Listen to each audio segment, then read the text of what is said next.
Hi, this is Bill from the Upside of Downsizing. It's a couple days after Christmas. I hope you guys all had happy holidays and Merry Christmas. What you're looking at right now is our Mr. Heater Big Buddy running on full. Our temperatures at night have been getting down into the low 20s, and it's supposed to get even a little colder next week. So up until this point, we've been using these 1-pound canisters, and I've been refilling them. And actually, I've done a video about how to refill the canisters, and actually, it works pretty good. But when you're running it 3, 4, 5 hours a day total, you're going to run through these canisters pretty quick. So it just, to save time and just to make my life a little easier, we already had a 12-foot Mr. Heater Big Buddy hose, propane hose, with a regulator on it. And this hose allows you to connect to a larger standard tank. So what I did today was I drilled a hole in the base of the RV, ran the hose up through here, and then now we have the full permanent connection, if you will, to a larger tank. So I'll be showing you a couple clips of how I did that process. It was real easy, took probably a half an hour. I guess the hardest part was locating exactly where we wanted to drill through the floor of the RV. And what I did was we went through this base cabinet here. I opened this up, and behind this base cabinet is our hot water heater. So that just seemed like a good place to give me access to the floor, and I was able to orient it to the outside of the RV real easy. So anyways, I'll show you how that's done. Okay, what you're looking at here is the Mr. Heater Big Buddy 12-foot hose with the quick connect coming through an 1.25 inch hole that I drilled in the base of the RV.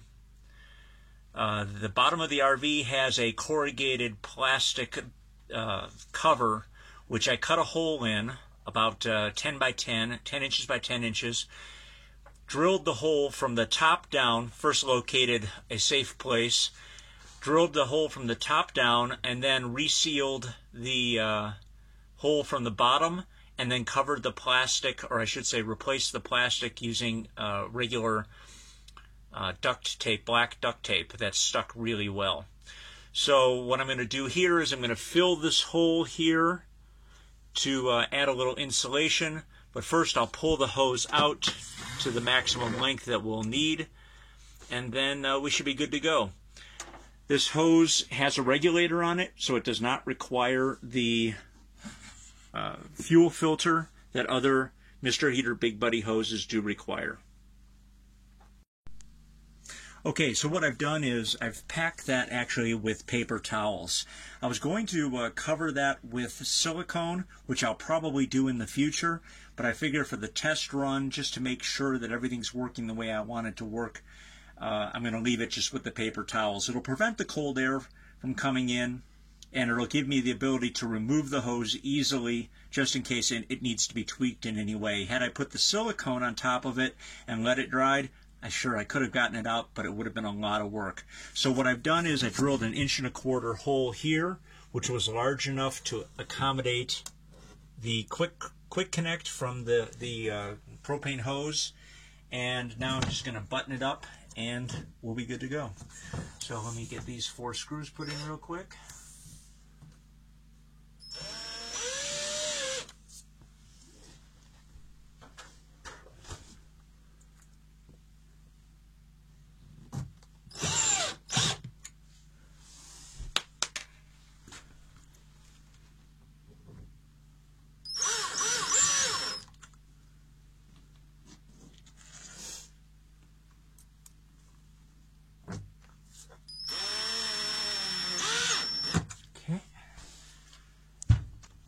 This is the Mr. Heater Big Buddy, and it has the capability of having 2 tanks on it, both on the left and right side.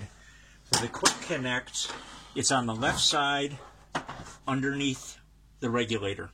So I'll take this hose, pull this out,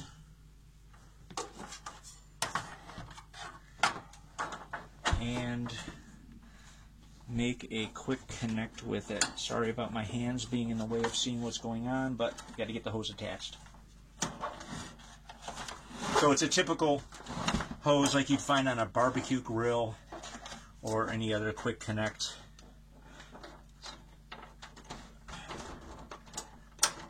go. Snaps in place.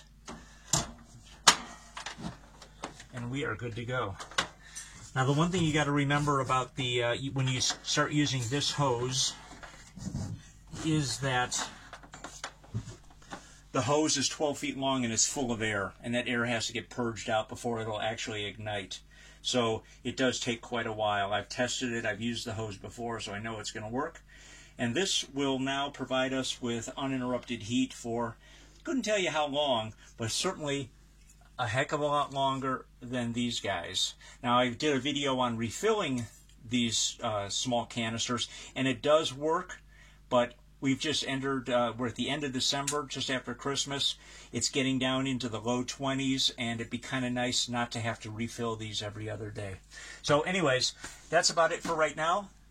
And if you have any questions, leave them in the box below. And this is Bill from The Upside of Downsizing. We'll see you in the next video.